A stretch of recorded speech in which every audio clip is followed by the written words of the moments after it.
9 de mai avec des perles, deux perles, genre roulette. Donc là, ouais, c'est un hameçon, un TMC 214 et deux perles, une perle noire en 2,8 et une perle noire en 2,5 ou 2,2, il me semble. Elle est un petit peu plus petite la noire, donc on fixe un hameçon dans l'étau, on écrase l'ardillon et c'est parti.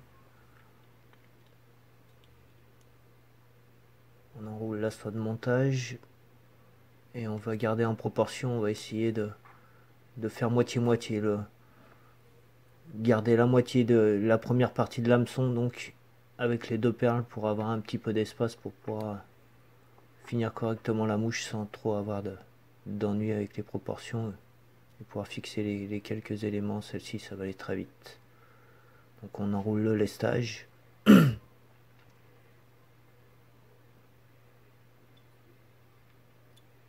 On le fixe avec le fil de montage.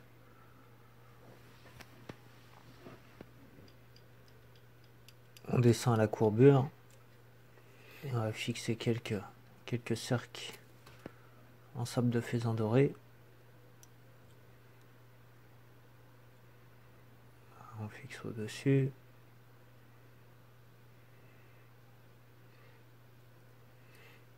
On les rabat sur l'arrière pour avoir une espèce de... pour avoir un sous-corps, une épaisseur. Et on va faire une mèche avec du dubbing super fin et faire les segmentations du corps.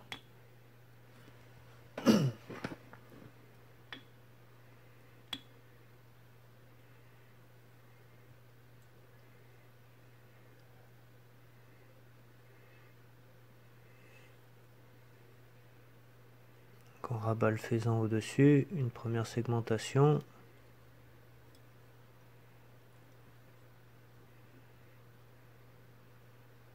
Une deuxième.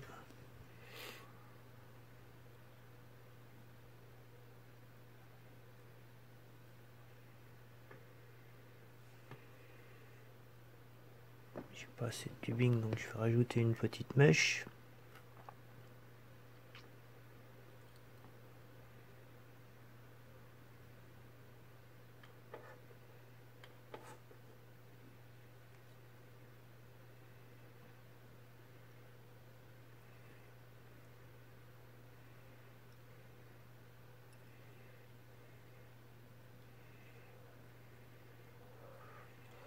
C'est pas très...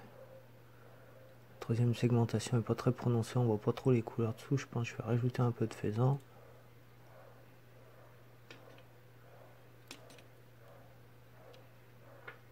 L'avantage du dubbing super fin, c'est quand il est serré sur le fil, on peut, si on peut rajouter quelque chose, on redéfait. Les fibres tiennent bien contre le fil et on peut redéfaire facilement. Là, je vais remettre je remets 2-3 sabres de faisan.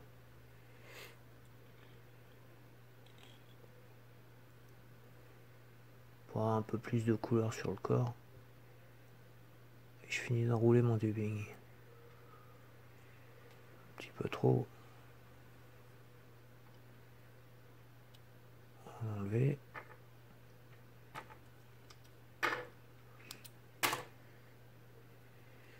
Et je peux rabattre mon faisan, le fixer.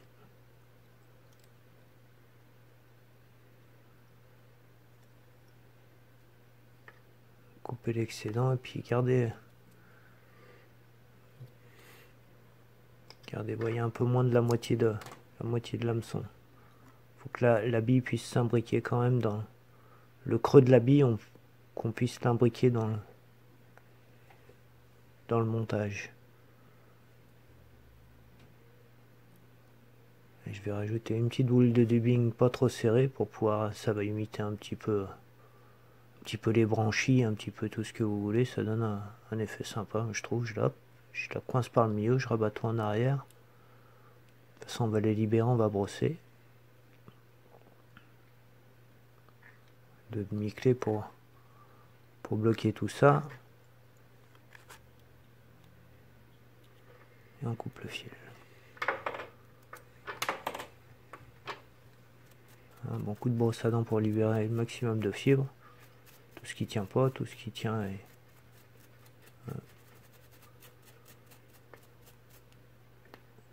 Ajuster les longueurs en tirant un peu dessus. J'en ai mis un peu beaucoup quand même. En enlever.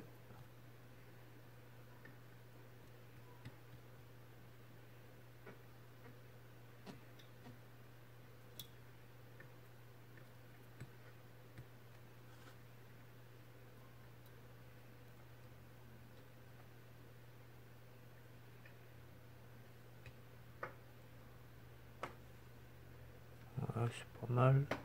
Ma perle, je peux l'imbriquer un peu dedans, voilà, ça cache la misère, hein. Et j'ai un petit peu d'espace entre les deux perles pour pouvoir continuer mon montage. Je reprends mon fil de montage.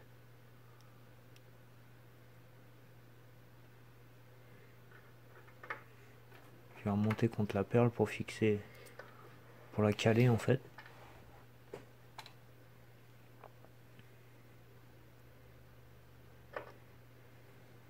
Une plume de perdrix.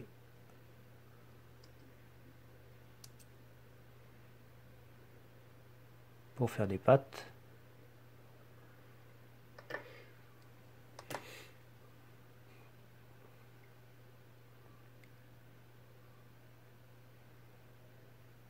Celle-ci est mal coiffée.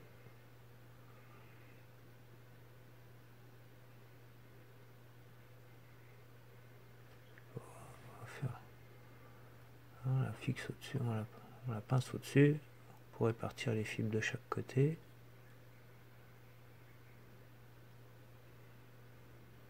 Celle-ci, elle ne veut pas se mettre en place. Quand les fibres elles sont hirsutes comme ça, vous les pincez entre vos ongles en les lissant un peu, ça les recolle puis ça les courbe un peu pour les coiffer un peu, on va dire, pour les aligner.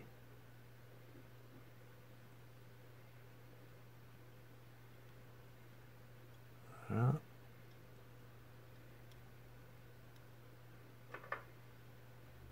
J'ai quelques pattes de réparties de chaque côté de la mouche.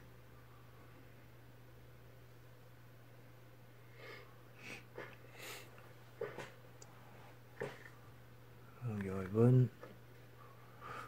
On va refaire une mèche de dubbing, puis on va passer entre la perle or et les pattes.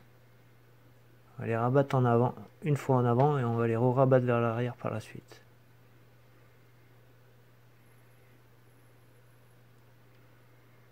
Voilà.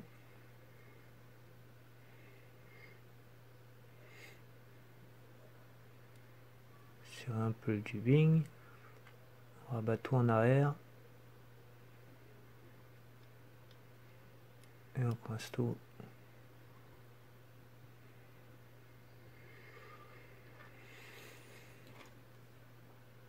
Et on peut arrêter le fil de montage.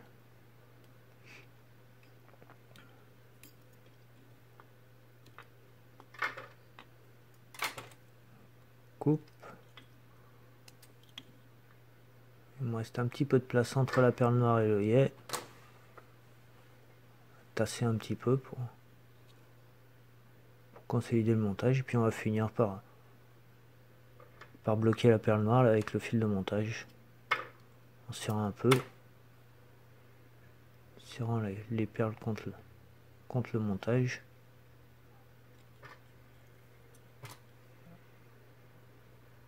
Et voilà.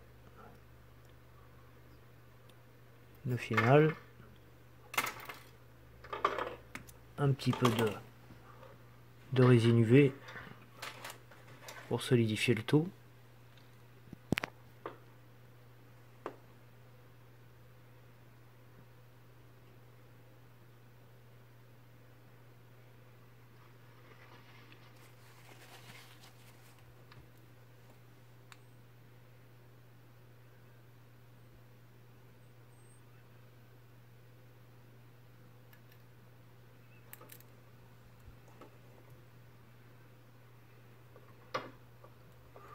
Puis voilà, un autre exemple de nymphe de mouche de mai, un peu plus lourd.